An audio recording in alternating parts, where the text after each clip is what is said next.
Welcome back to RadioActive Podcast, everybody. I am Ian. Joining me as always is Captain Para. And then we have the one, the only Justus motherfucking Dixon. How we doing, man? Welcome to the show. I've never had such a strong introduction before. I'm very touched. So that was great. So. Thank you. Really quick, Justus, before we get into the interview, I want to take an opportunity to acknowledge a dear friend of mine, mutual friend of Victoria and I's. Her name is Cassidy. Okay. I want to give a huge shout out to Cassidy for filling in for me last weekend with the interview done with Charlie, who is in cahoots with Dark Divine. It escapes me how at this moment, but Cassidy stepped up and covered for me. So Cassidy, if you're watching this, thank you very much. I appreciate it. All right, Justus, welcome to the show. First question I have for you. How did you meet Lilith, and how did you come to be a member of Lilith Czar? Tell us a little bit about that. Yeah. Well, it was 2019. I got hit up through a friend of hers named David Emmerman, who him and I became really good friends during the whole process. And so he heard of me, just me doing my thing in LA, where it's just been session musician, playback, music director, all that other stuff. And it was during that, Disrupt tour. And so that's when I met her. And I also met the rest of the team, actually. I also met Andy for the first time, Lonnie, Sage Weber, all great people. Talked and everything and see what they were wanting. And then we did another audition where she was piecing together everybody. And then that's how we all kind of connected. And then just throughout the years, we've all still kept in touch. And then obviously in touring and everything. And yeah, it's just been that way ever since. So love it. Ian, you have to tell your poncho story because you've told everyone else. You gotta tell Justus your poncho story. Okay. All right, I'm gonna tell you the poncho story, dude. Which, by the way, before I do, brother, you guys. So the very first time I saw you guys was at Disrupt Festival, right? So that was 2019, right? The second time I saw you, and I've only seen you twice, but I hope to see Lilith Czar again very, very soon because that's awesome. When I tell you, Justus, you guys took the stage for the Trinity of Terror tour. Okay. The second you guys started jamming, my jaw hit the floor, dude. There's something to be said about how bands evolve. Mm-hmm. And in just 3 years' time, you guys, holy mother of God, dude. When you guys started playing at Trinity, I was like, Jesus Christ, dude. I was blown away, man. Thanks, man. Appreciate it. No, that was so cool. Well, because you guys had just released the album too. And I feel like that's kind of what played into the like Mike Tyson right hook of bam, right? Like Lilith Czar. Yeah, I think too there's a bit more of a sense of direction.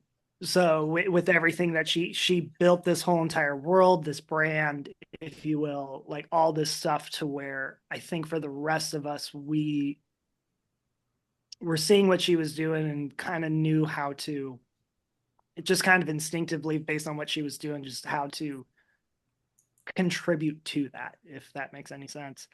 To where with what we did in 2019, I think for everyone, it was trying to figure out, we're touring with all these different, like there was The Used, Atreyu, Thrice, Circus Survive, like all my favorite bands, to where it didn't feel like we were the odd man out, but it was very not the rest of the lineup kind of thing. And so to where here it was like, after seeing that and being a part of that in different ways, like I know for me, I was, after I did that tour, I ended up working with The Used and Sleeping with Sirens for a good while.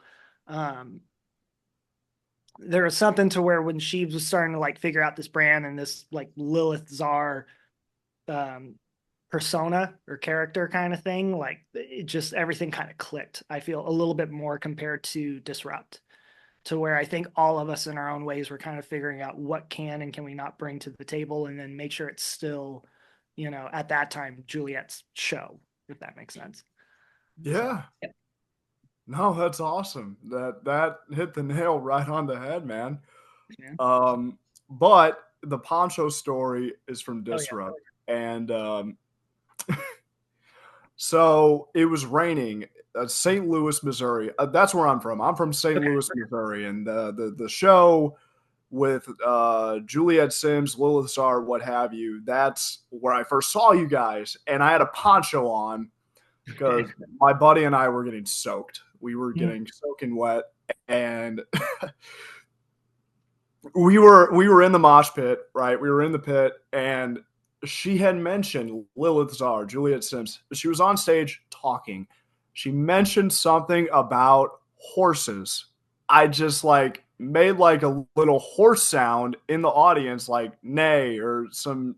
I don't even remember what I did. But she looks at me, points at me, and goes, "Nice poncho, dude." And I'm like, I think I just pissed her off, but I didn't want to make her mad. No, knowing her throughout the years, it's funny because, and I've told her too, for whatever reason, she never did music. It's like you got the comedian quickness to you kind of thing, to where there's always a rebut kind of thing. So, but in a funny way kind of thing, No, sure. Yeah, we had an instance one time. I don't know if it's ever been talked about between Evan or Lindsay, but it was something I've always kind of respected in a weird way. Was we had a show that for whatever reason the power just kept going out multiple times, and half the stage was out and her mic was still working, and so she just was able to keep a crowd entertained just while the whole entire crew and everything, it was freaking out, screaming in the back, just losing their mind trying to figure out how to make everything go back on, because there was still 7 more acts to go. And they got it finally up and running, but the way she was able to keep people entertained and in a really awkward thing, especially when it was everybody knows it's not their fault, so having her being able to talk to an audience and stuff, that's something I feel you either can do or you can't, and then it's something you always grow, but she has that ability just naturally, I feel. So oh sure. Yep. No, she's very personable, very, very polite, very sweet. Oh yeah. Justus, you had mentioned that you've been playing with Lilith for quite some time now. Do you have a favorite part about just being a part of the Lilith Star crew and just playing with the other members? I think in terms of us as a team or band in general. Yeah. Oh, I would say just the team in general. They've all become a big part of my life for the past 5 years in some way, shape, or form kind of thing. So usually every time we've been able to see each other, we just did Louder Than Life earlier this year, a couple months ago, 1 or 2 months ago. And oh man, it was just a reunion. Everybody was so happy to see each other after not seeing each other for over a year. That was nuts. And so it was good. We missed Evan a ton, but I'm so freaking proud of that dude with everything he's doing. So he's killing it right now. So, yeah. Evan's such a groovy guy, man. Dude, he's so cool. I jive with him a lot, dude. He's great. Yeah. Yep. Well, I had seen the Struts had come through Saskatchewan. That was in April. And Evan was doing guitar tech for them. And he knew I was going to the show. And he had texted me the night before the Saskatoon show and was like, Victoria, do you know drum shops? Because he left all of the drum heads in the storage locker. He forgot to bring them on tour. So he was like, what's your local music store and whatever? So I told him and I'd said, hey, I'm not doing anything. I'll go pick them up for you tomorrow if you want. Not thinking he'd be like, oh yeah, go get them. But I got to go get drum heads for the Struts. So that was pretty cool. Cool. Oh, nice. Yeah, that's cool. So, and I got to meet Evan, but yeah, it's pretty cool. Yeah, no, Evan's Yeah, Evan's become a brother over like the past 5 years. So we're usually calling each other whenever we can and just, yeah, it's weird. It's weird what sitting in a tin can like together every day for like 3 months at a time will do to you. It's nice that you can probably like grow those relationships with your band members though, because like you said, you're on a bus for on tour for however long, like you either get along or you don't, and you just hope you do get along. So Yeah. And I mean, not in the Juliet camp, but just an experience just because I've been touring since I was like 16, 17. Usually if you have people like that, it's not even person. It's just more the lines of how everyone handles themselves in just in that kind of situation kind of thing. Because there's people I've known for years to where it's like, yeah, like, I'm more than happy to hang out with you, all that. But then if it's tour, it's like, oh boy, this is going to be a handful. And so and people might think the way about me or vice versa, all that stuff. So I'm very fortunate and grateful for the way like this camp specifically is very tight with one another and very open to everybody else and just very friendly. And we've always tried to be that band that is always like we try to make it aware we are insanely grateful to be there, whether it's like the Hailstorm tour, the Evanescence tour, even the Trinity of Terror tour, like all that. We were just beyond grateful that like any of us were given this opportunity. So we've always tried to make that clear in one way or another. When you say tin can, that's you mean your tour bus, tour right? bus. Yeah. Yeah. So it feels like like after like a month or so, it feels like just a gigantic soda can you're just in. It's just one way out. I love that. You're sleeping and something's rattling. Like if you have like an empty like soda can or something in a car, it's just it's that. And after a while, it starts singing you to sleep after you get used to it. So it's kind of like counterfeit, like white noise, counterfeit white noise, to kind of put you to sleep. It's counterfeit white noise in your own personal hammock. In a weird, because your bunks, like especially if you're on like a middle or top, if the bus or the whatever you're in is swerving kind of thing, you go with it kind of thing. So after a while, start kind of, like, oh, all right. So I'm kind of curious to kind of throw a curveball with the next question here. Tell us about your tour bus. Tell us like what are some of the highs and the lows of having a tour bus, the length of the bus, the luxuries that you have at your disposal. Because that's always something that I've thought about. Like, man, I can only imagine what it's like to have a tour bus and say, oh yeah, we're just going to hang out in here. We're going to drive from California to Maine in a freaking tour bus. I'm genuinely like, what is that like? Like it depends on all who you're with. And because sometimes, at the beginning, it's very chill. Everyone's just getting comfortable and everything. There's certain rules that apply to like almost every bus kind of thing where it's like you can't go like number 2 on the bus kind of thing. Like that costs a lot of money kind of thing. Everyone has their own, whether it's a drawer or a shelf or something like that, to where like you put whatever you can in your bunk, whatever you can like at the bottom of the base kind of thing.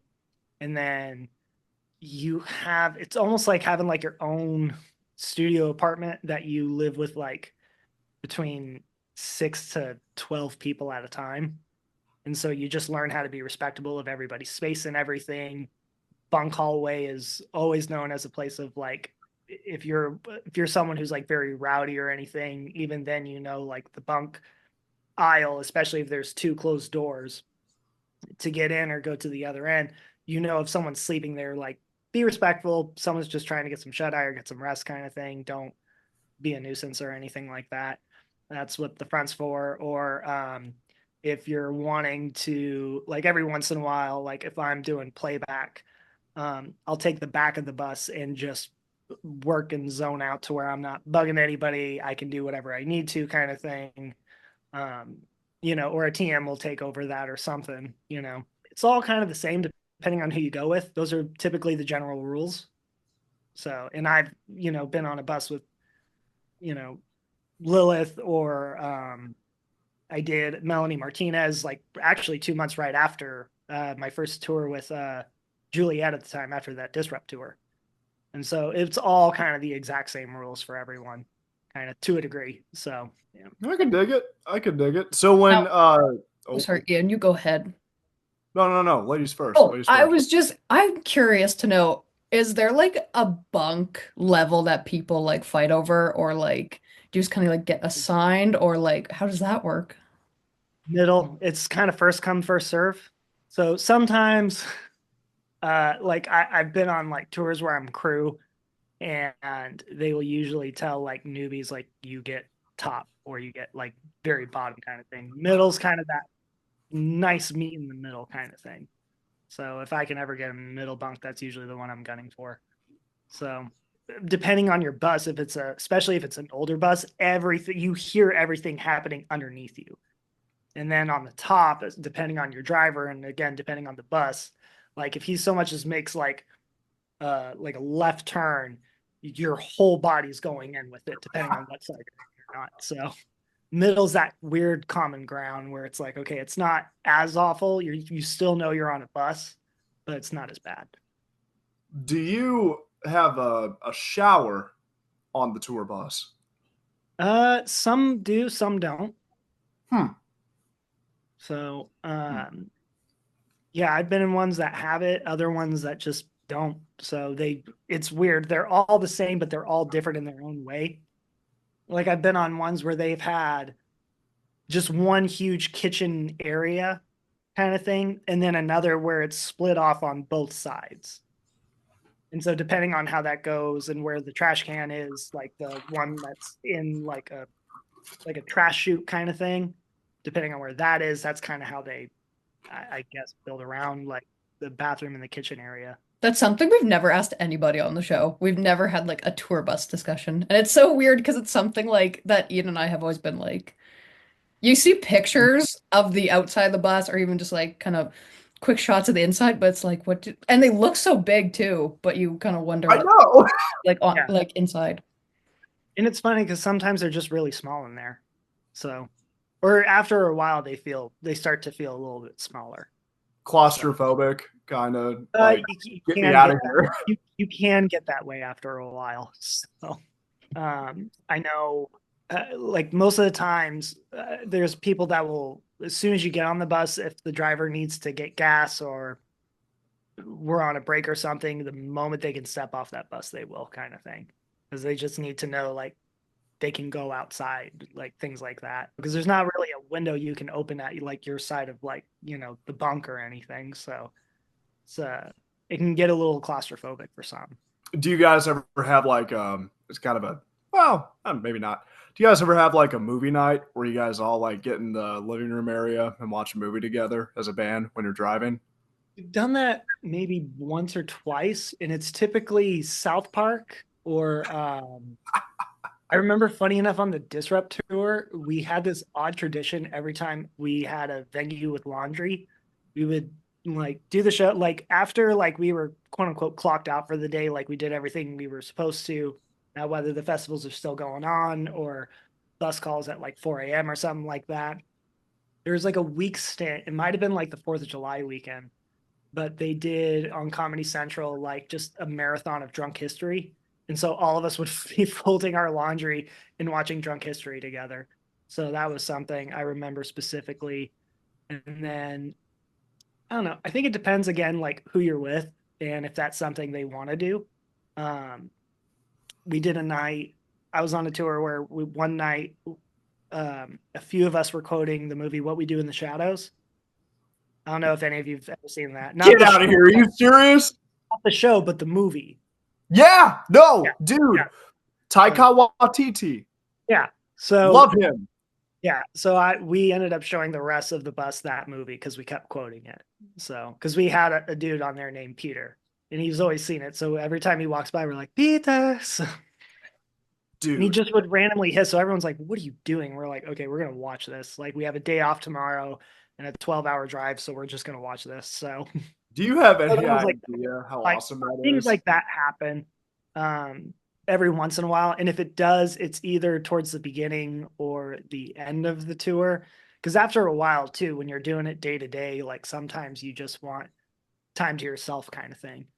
So every once in a while, you'll just kind of like, you're not frustrated or mad or about anything, but it's not like going home to where it's like, oh, I'm just gonna, lay in bed, watch a movie or hang out with like, like my fiance or something like that. It's like, nope, you kind of have to still have your own routine to a degree.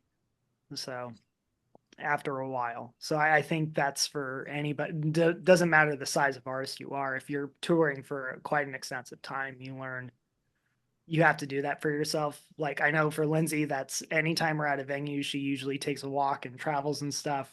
But I think she just needs that since her type of personality and everything and the things that she likes doing outside of touring and drumming and stuff, like with boats.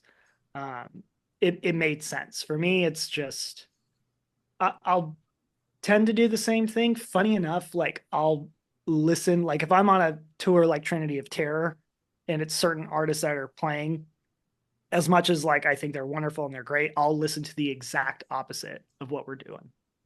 Because it's something different and it kind of keeps you focused and like for me at least kind of thing. So I'll be listening to a bunch of random like house music or like old jazz records that I had to study in college. Is typically what I'll do. So, or if it's I've like done the pop tour, it's things like Einstein or even like Mick Gordon's like Doom record, just to have something a little bit louder. So Yeah. I think we had Chevy on the show after, was it Ian, when was that? We had Chevy on after she was like doing the TOT tours and stuff. And she had said she For came home first and time or second time? the first time. And First she time. had said that when she got home from doing all the Trinity Terror tours, she just like played pop music for like a couple months because she would listen to that for months on end, right? months on end, yeah. So it's something, it's weird because I mean, knowing Chevy and then like a lot of like really interested in the same kind of music and brought up in the same like kind of MySpace scene and everything like that back in the day. Like that's all you listen to. And then once you're in it, it's oddly refreshing to hear something completely opposite of that at times, Mhm. especially when you're just in the thick of it 24/7. Yeah. So I'm not saying it's bad or anything. It's just, I know her and I aren't the only ones who do that. I know Lindsay will play nothing but like, uh, she blasts ABBA every time in the green room before we go on. And we're not mad about it. So they're like, we need pump up music. Then all of a sudden, like Dancing Queen's on, and we just corner just getting down. We're like, okay, all right, beats the same thing we do every day. So I can relate to that on a pretty deep scale because I'm actually an English major. I just graduated about a year ago, and they wanted you to study specific material. And now that I'm out of college, I can finally read and listen to audiobooks of my choosing. Like, I've been on a huge Stephen King bender for the past year and I think year and a month, year and 2 months. And it's just kind of like nice to, decompress and read what you want to read, right? Not yeah, that it's never bad to open your mind and expand on new ideas, new philosophies, things like that. Like that's all well and good, but it's nice to hone in on kind of something not necessarily on the opposite end of the spectrum, but adjacent to that. You know what I mean? yeah, and I think that stands for any type of, excuse me, any type of art of some kind, or even like literature, is like anything that you've been in a way have made like a job out of, even if it's your career and something you're really passionate about doing. When you're doing it all the time, Mm-hmm. like you will catch yourself, for one of two reasons. I feel it's just because you need something different, or you're looking to expand your abilities in the whatever genre or type of art you're doing. Like I feel like there's bands that I've seen do that. Like Bring Me the Horizon is a great example. Um, because I mean, I remember seeing them in Bakersfield, California, which is my hometown, and there's a venue called Jerry's Pizza, which if you ask any of like, I remember the first time I met Andy, he was like, "Oh, where are you from?" Bakersfield. He's like, "Oh, Jerry's Pizza." I'm like, "Yep." It's literally a hole in the wall kind of thing. But I remember seeing Bring Me There during like suicide season, and then seeing where they've gone to now. Like I can tell it's like you guys aren't listening to the same thing every time, like any of you specifically, like especially the drummer. There's things that he does where I'm like, that's like a Latin bossa nova thing, and you've managed to put it into a metal song. And so I think for whatever reason you do it, it just will happen. And I think a lot of people get really weirded out by that originally. And then the more you do it, the more you're realizing it's not a bad thing to do. Stepping out of your comfort zone and touching grass. Yeah, exactly. That'd be the way to sum up the past 30 minutes. Yeah, for sure. Well, my therapist just told me about touching grass, and it's not even necessarily quite literally getting your dogs out and stepping into grass barefoot, but it's like doing things that you would not normally do. Yeah, Yeah. absolutely. I feel like I've been doing that recently. So, I mean, when I was 16, all I ever wanted to do was play in bands. Like, I never cared about studio stuff or anything like that. And then moved to LA and went to school and was in a few different bands that were touring or doing the whole like label thing. And just doing like it led me to do other things that I never thought I'd want to do. And then I got really obsessive about it, kind of thing. Like I never cared for like all I wanted to play was bass. And now if I'm not playing bass, I have like synthesizers literally on all sides of the room right now, kind of thing, just at the go. So it's funny what the more you grow, even if you're rooted in a specific genre or something, if you allow yourself to do that, I think it's more of a benefit than it is a roadblock, like a mental roadblock kind of thing. Yeah. So if anything, it helps you get out of them. Yeah, I totally get that because I play in a band, I play bass, and it's like a rock pop punk band. So, but I recently accepted a bass job with like a country bluegrass band. That is not, I don't know if you can tell, but that is not in my wheelhouse of I get it. doing Yep. stuff. But I I've started done doing it. I just said yes, and I'm Yeah. having like a ton of fun with it, and I'm learning so much stuff I wouldn't have known otherwise. I think every, like in music at least, genre wise, the best thing I've ever heard from a producer when I was in like in one of my first bands when I moved out to LA is he said, "What's a genre you cannot stand? Like you think is just stupid, lame, whatever." And I won't say what it is. And he's like, "Okay, your job is tomorrow. I need you to give me 2 songs from there you like. Like you have to sit down and listen to it." Because certain people were talking trash, like in the studio about one guy was talking about like EDM and dubstep. Another one was like all these other quote unquote lame genres or just things that aren't as prevalent in LA compared to like other parts of the country. And this dude's been working with you name him, he's done them kind of thing. And in a respectful way, kind of put everybody in their place, saying like there's a reason this is like a thing, like that they've become a business themselves, and you need to kind of respect. If you don't like the craft, if it's not your taste, that's fine, but you need to respect the craft. Kind of. Yes, I agree. And in metal, I see that more becoming a thing, to where I feel like back in the day as a kid, if you were a metal, like if you were into metal or screamo or whatever, but if you liked other things, you were kind of considered like, oh, you're not into it as much as everybody, like this weird stupid stigma, or that gatekeeper mentality, to where it's like you're 14 years old, like what do you know, so but like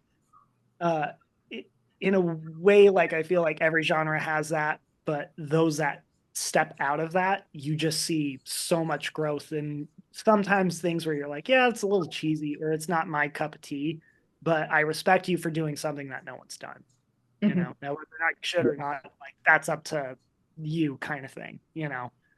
So because I think too, like don't do that. You don't get like, especially in metal, there's a lot of cool stuff coming out that I don't think would have happened. Like even outside of like technology and anything, it's just, I think the way the scene was, you wouldn't be allowed to do that, you know? Uh, and it's cool seeing all that coming up, you know, just as a listener, you know?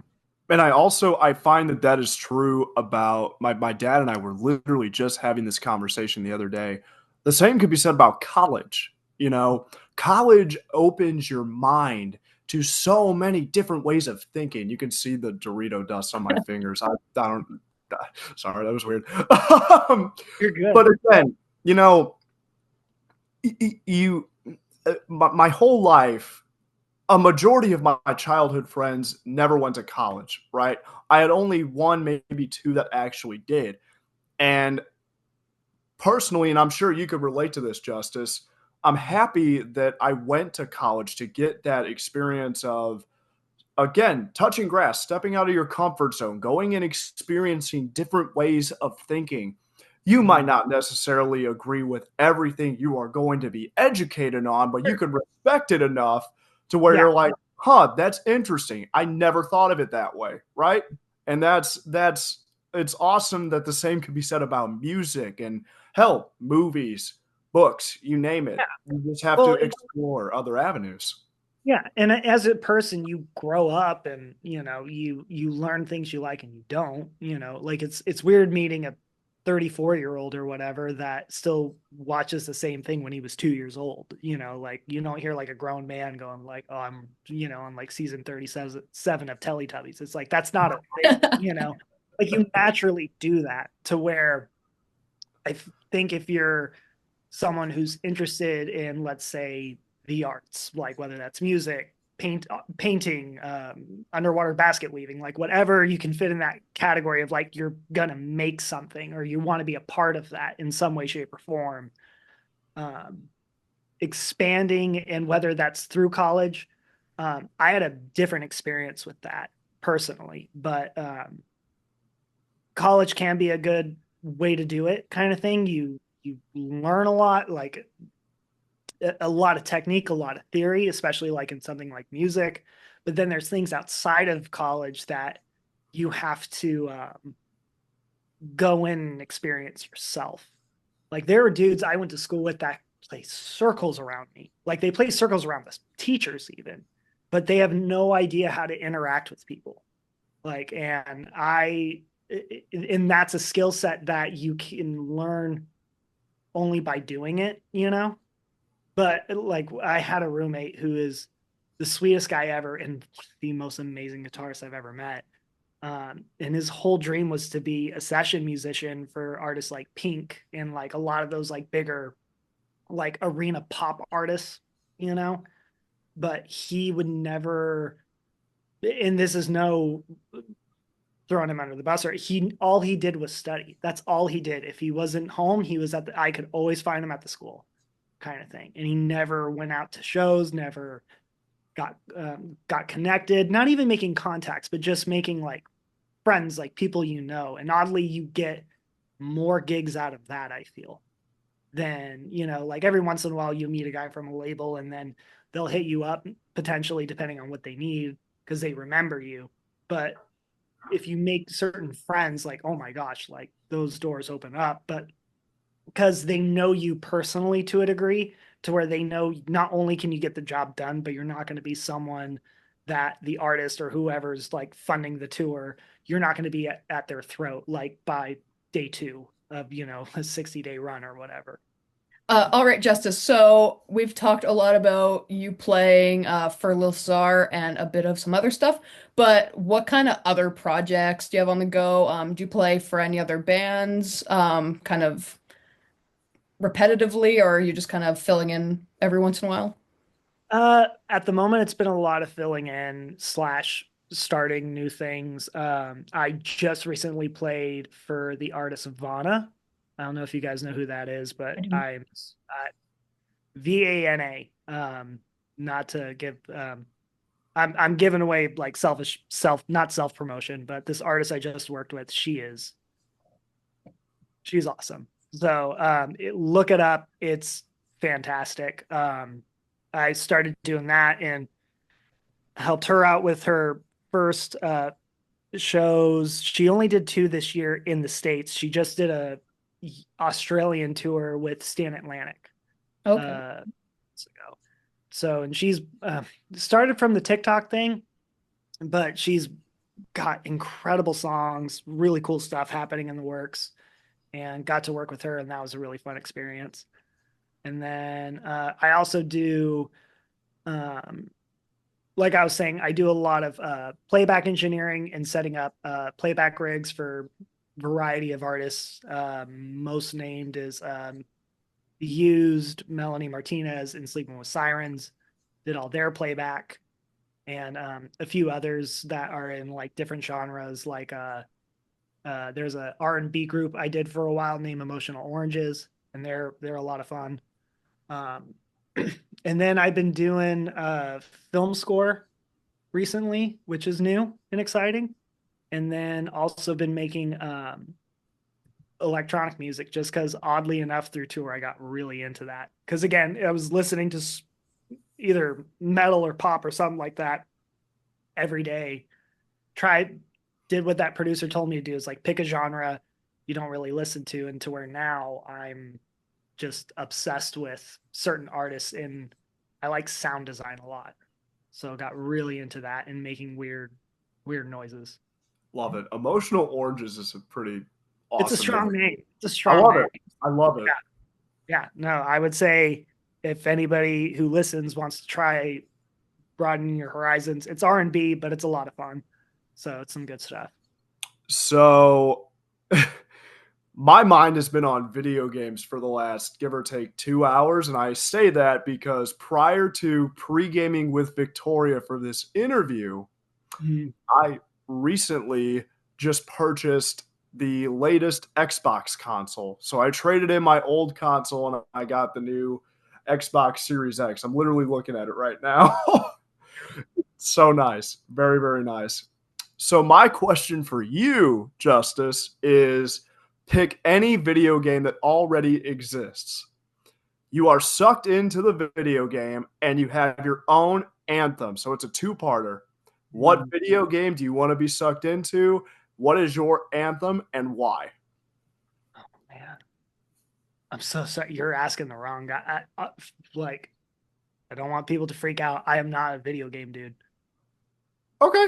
No, which is fine. But I was going to say, I have an answer. But I was going to say it was I had therapy, and my therapist was basically saying, do you do anything outside of music? And I'm like, not really. Like, what do you do for fun? I was like, listen to music or just play something. He's like, do something out of it. Like, go get a Switch or a video game console and just do that. I was like, okay. And the next session we had, he's like, so did you do that? I was like, yeah. He's like, all right, what game did you get? I was like, I got Doom because I really like the soundtrack. And he's like, no, dude, like you got to step outside of it. But I would say Doom, because that soundtrack is phenomenal. Like, it is, like, in of itself, the soundtrack is a work of art kind of thing. Or there's a game too called Hades that I played as well, and it was almost like if Tool was in ancient Greece and they only had those instruments, like the way they arrange the music and everything in there. Like, I was just talking about it with one of my best friends who's a phenomenal drummer, and we were like, it's almost like Tool, but you have what, it's not harps, those stringed instruments that they had back in the day. A lot of those types of percussion elements and stuff. Like, those are a lot of really cool things that they do with it in the soundtrack, for sure. But I would say Doom and that soundtrack. I'm here for it. Sorry for the long answer, but yeah. No, I love it, dude. Doom is really, really cool. I remember playing that in high school, and I was like a huge fan. Yeah, that was fun. So I just did Doom Eternal finally, and now I'm waiting for the new one to come out. I don't do any of the pre-order or anything like that. I just, whenever I can get it, I get it, kind of thing. It's too messy. Too messy. Okay, Justus. So this is a form your dream band. So you can pick 3 to 4 other musicians that you would love to have a band with. They can be any musicians that are new, old, anywhere in between. And bonus points if you can come up with a band name. Damn. That's, oh man. I'm trying to think. Do I have to keep it in 3 to 4 members? If you want to do more, you can. I always thought it'd be cool to have a band like Under Oath, especially like that Define the Great Line era, but have Morrissey as your lead singer and Johnny Marr as a guitarist. Like that very post sound that I feel like the Smiths created, but like more heavy and all that. I always thought would be really cool. So I'm trying to think who would fit that really well. Man, that's a hard answer. There's always way too many like good musicians to I like. know there's so many. So I'm trying to think of like some of my top favorites who could probably fit that. I would say Spencer and Aaron of Under Oath and Tim, but I want Justin Meldell Johnson on bass, who's the bassist for Beck and Nine Inch Nails, produced Paramore. And then I would want oddly Trent Reznor and Atticus Ross in that as well. And I feel like that'd actually be really cool. Love it. I'd say that'd be my answer. Whether or not I'm in the band, that's different. I was like, that lineup sounds like it could be something really cool. Awesome. Next question. It's kind of an odd one, something I never really thought of until today, but I think it'd be really funny to ask. What is an odd, like really weird, very strange thing that you are afraid of?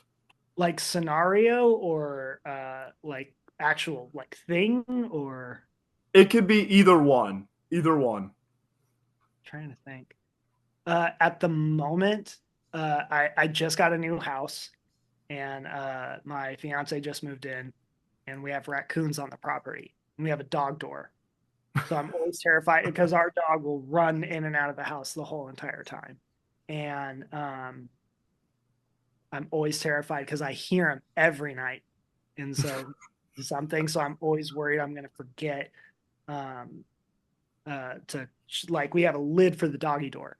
And so I'm always terrified. And I've checked it. Even last night, I checked it like 2 or 3 times because I would like just freak myself out. It's like, oh, they're going to get in. They're going to get in. And then I walk past and we have another gate or like huge window, and I can just see him like up against a tree and just looking at, like, it is clear they want in. I'm like, it's not happening. So, dude, raccoons are not to be messed with. Like, and we've had like 7 on the property. Yeah. It's the worst. So we live right by a river. And so they're just hanging around. And then we've seen a few coyotes, and our area is fenced in. So we think they're just getting in just to not deal with them. But then they just destroy everything. Yeah. It's the worst. All right. Are we ready for the signature radioactive question, Victoria? I think we are. Justus, Dixon, you and the members of Lilith, Czar are on tour, right? However, your tour bus breaks down, and you, Evan, Lindsay, and Lilith are stuck until morning, right? AAA's not going to get there until the morning. Your only place of refuge is a haunted house, right? It just so happens that you broke down in front of a haunted house, right? Now, here's the kicker. Here's the best part about this question right here.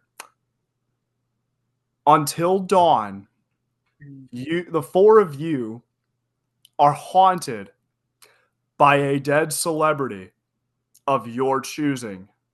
Oh. Who do you want to haunt you until dawn, and why?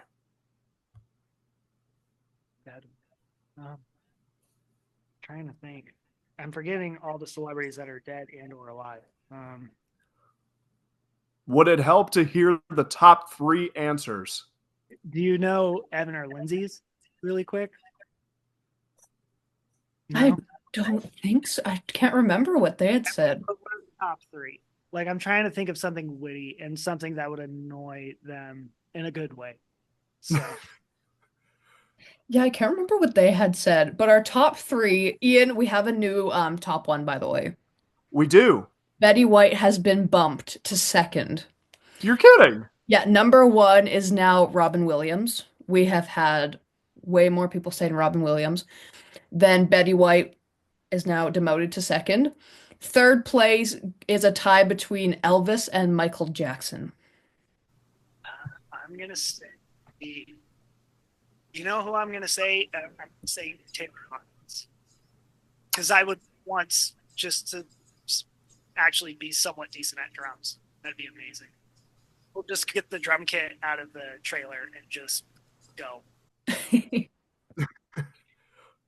I love Taylor Hawkins, dude. That's awesome. That's an awesome answer. Thanks for coming on the show. This was a lot of fun. I know it was a bucket list interview for Ian and I, so.